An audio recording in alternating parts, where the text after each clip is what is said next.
శ్రీమాత్రే నమ. జయ గురు దత్తాత్రేయ నమ.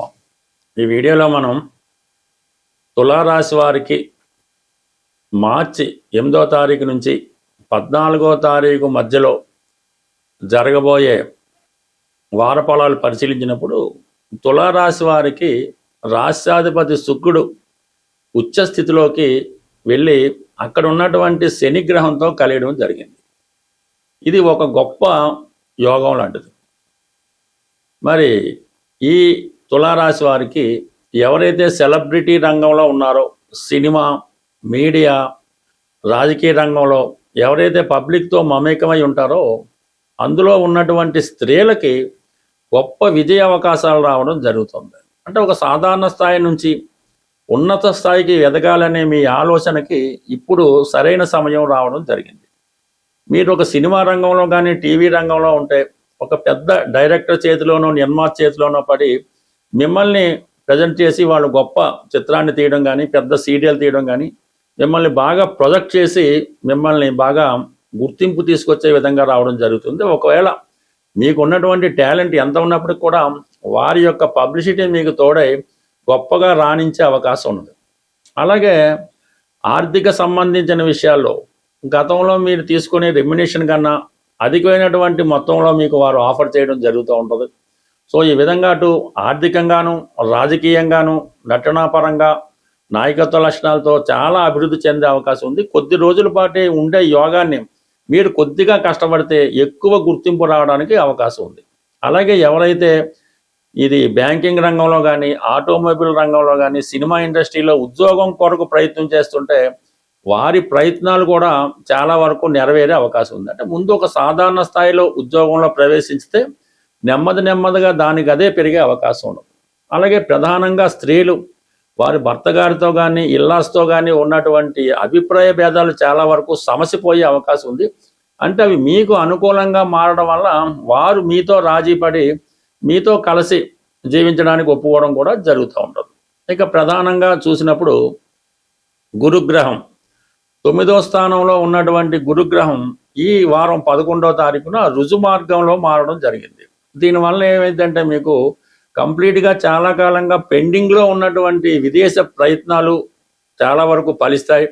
అలాగే ఉన్నత విద్యలో చేరాలనే మీ ఆశయానికి ఒక కరెక్ట్ అయినటువంటి గుర్తింపు కానీ ఒక నిర్ణయానికి రావడం జరుగుతూ ఉంటుంది. కంప్లీట్గా ఈ రెండు ప్రధాన విషయంలో చాలా మార్పు రావడం జరుగుతూ ఉంటుంది. చాలా క్లారిటీగా విదేశం వెళ్దామా, అక్కడ పీజీ చేద్దామా, లేదంటే ఇక్కడ ఎంఎస్ చేద్దాం అన్నటువంటి ఆలోచనలో ఏదో ఒక నిర్ణయానికి రావడం జరుగుతుంది. గత కొంతకాలంగా మీతో శత్రుత్వం పెట్టుకొని ప్రతి విషయంలో మీకు పోటీ పడే మీ మిత్రులు అవ్వచ్చు, మీ బంధువులు అవ్వచ్చు, ఇప్పుడు మీతో రాజీ పడడం జరిగింది. అంటే కుటుంబ సమేతంగా కలిసి, ముఖ్యంగా పెద్దవారితో కలిసి ఏదైనా ఒక విహారయాత్ర కానీ ఒక పుణ్యక్షేత్రాన్ని కానీ దర్శించే అవకాశం కూడా ఈ సమయంలో మీకు రావడం జరిగింది. ప్రధానంగా గురువు వక్రగమనం పోయి రుజు మార్గంలో రావడంతో పాటు తన సొంత నక్షత్రం అయినటువంటి పునర్వసు నక్షత్రం మీద సంచరించడం వల్ల గురువు యొక్క ఫలితాలు మీకు సంపూర్ణంగా రావడం జరుగుతూ ఉంటుంది. ప్రధానంగా ఆరోగ్యపరంగా చిన్న అనారోగ్య సమస్యలతో ఉన్నవాళ్ళు, ముఖ్యంగా డయాబెటిక్, కిడ్నీ ప్రాబ్లమ్స్తో ఉన్నవాళ్ళు వారి యొక్క అనారోగ్య సమస్యల నుంచి బయటపడి సంపూర్ణ ఆరోగ్యవంతులు అయ్యే అవకాశం ఉన్నది.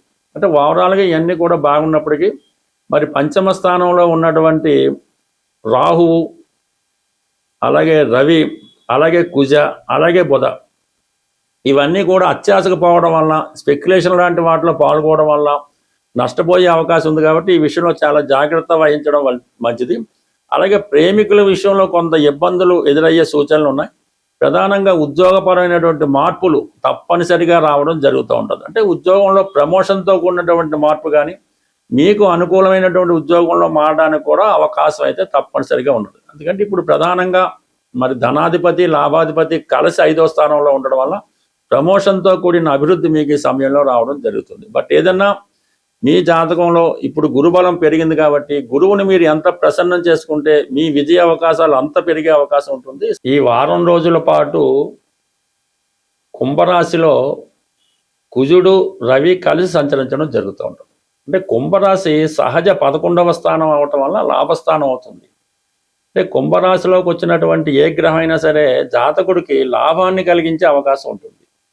ఇది ఈ కుజుడు రవి కలిసి ఉన్నది ఒక విజయ యోగం లాంటిది. ఇది ఒక ప్రమోషన్ యోగా అంటారు నాడీ శాస్త్ర ప్రకారం. అంటే ఎవరికైతే ప్రమోషన్ రావాల్సి ఉందో, ఇంటర్వ్యూలో సెలెక్ట్ అయ్యి ఉద్యోగం రావాల్సి ఉందో, లేదంటే కొత్త ఉద్యోగం కొరకు ఎదురు చూస్తున్నారో వారు ఈ వారంలో ఒక చిన్న ప్రయోగం చేయవలసి ఉంటుంది. కుజుడికి ఇష్టమైనటువంటి మంగళవారం రోజు ఆదిత్య ఉదయం పారాయణ చేయాలి. అంటే త్రిసంజలి యందు ఉదయం, సాయంకాలం, మధ్యాహ్నం చదవలసి ఉంటుంది. అంటే బాగా గుర్తుపెట్టుకోండి, మంగళవారం రోజు ఆదిత్య ఉదయం చదవాలి. అలాగే ఆదివారం రోజు హనుమాన్ చాలీసా పారాయణ చేయాలి. హనుమాన్ చాలీసా అలాగే 3 సార్లు పారాయణ చేసి మరి ఆదివారం రోజు ఆంజనేయ స్వామికి అరటిపళ్ళు నైవేద్యం పెట్టాలి. అలాగే మంగళవారం రోజు సూర్య భగవానునికి గోధుమతో చేసిన హల్వా నైవేద్యంగా పెట్టి ఈ 2 రోజులు మాత్రం శ్రద్ధగా చేయటం వల్ల మీకు అర్హత ఉంటే 100కి 100 పాళ్ళు ఉద్యోగం అన్నది వచ్చి తీరుతుంది. లేదంటే ఏదన్నా కార్యసాధనలో మీరు విజయం సాధించడం జరుగుతుంది. అంటే సమస్త విద్యలు ఆంజనేయ స్వామికి సూర్య భగవానుడే నేర్పడం జరిగింది. సూర్యుడే మానవులకి ఏదన్నా ఇవ్వగలడు. అది శమంతకమణి లాంటిది, రోజుకి విపరీతమైనటువంటి బంగారాన్ని ఇచ్చే శమంతకమణి కూడా సూర్య భగవానుడు ఇచ్చిందే. అలాగే అక్షయ పాత్ర, ఇవన్నీ కూడా ఏదన్నా అటు ఐశ్వర్యం ఇవ్వాలన్నా, అటు ఆరోగ్యం ఇవ్వాలన్నా కూడా సూర్య భగవానుడు ఒక్కడు మాత్రమే ఇవ్వగలడు. ఆ సూర్య భగవానుడు మరెవరో కాదు, సాక్షాత్తు విష్ణుమూర్తే. అది ఈ చిన్న విషయం మీ అందరికీ తెలుసు. బట్ ఒక పరిహారం నిమిత్తం ఎవరైతే ఇప్పుడు నిరుద్యోగులు ఉద్యోగం కొరకు ఎదురు చూస్తున్నారో వారి చిన్నపాటి రెమెడీ మీరు చేసి చూడండి. విజయం అన్నది 100కి 100 పాళ్ళు మీకు రవి కుంభరాశి మారే లోపల వచ్చే అవకాశం ఉంది. వారం రోజులే టైం కాబట్టి కంప్లీట్గా మీరు ఈ పరిహారాన్ని పాటిస్తారని, రాబోయే నూతన సంవత్సరాన్ని ఆనందంగా గడుపుతారని ఆశిస్తూ స్వస్తి. అలాగే మరొక చిన్న విన్నపం ఏంటంటే, మన హైదరాబాదులో ఈ మార్చి నెల 29వ తారీఖున ఒక జ్యోతిష్య మహాసభ జరగబోతుంది. దాన్ని సెమినార్ అని కూడా అంటారు. అది హైదరాబాద్లో సుందరయ్య విజ్ఞాన కేంద్రం బాకలింగపల్లిలో ఉంటుంది. దాంట్లో పాల్గొనే అవకాశం ఉన్న వాళ్ళు ఎవరన్నా పాల్గొనాలని ఇంట్రెస్ట్ ఉంటే కంపల్సరీగా మీ నేమ్ రిజిస్టర్ చేసుకోవడం మంచిది. దీనికి ఎటువంటి ఫీజు మీరు చెల్లించక్కర్లేదు. మీకు కావాల్సినటువంటి భోజన సదుపాయాలు వగైరా వగైరా సంస్థ వారే ఖర్చులు పెట్టుకొని జ్యోతిష్యాన్ని ప్రచారం చేసే ఉద్దేశంతోనూ, మరి కొంతమందికి ఈ ఉగాది పురస్కారం ఇవ్వాలనే ఉద్దేశంతో నిర్వహిస్తున్నారు. కాబట్టి అభిమానం ఉన్నవాళ్ళు తప్పనిసరిగా ఈ జ్యోతిష మహాసభలో పాల్గొంటారని, ముందుగా మీ పేరు రిజిస్టర్ చేసుకుంటే దానికి తగ్గ ఏర్పాట్లు సంస్థ వారు చేసుకునే అవకాశం ఉంటుంది. స్వస్తి.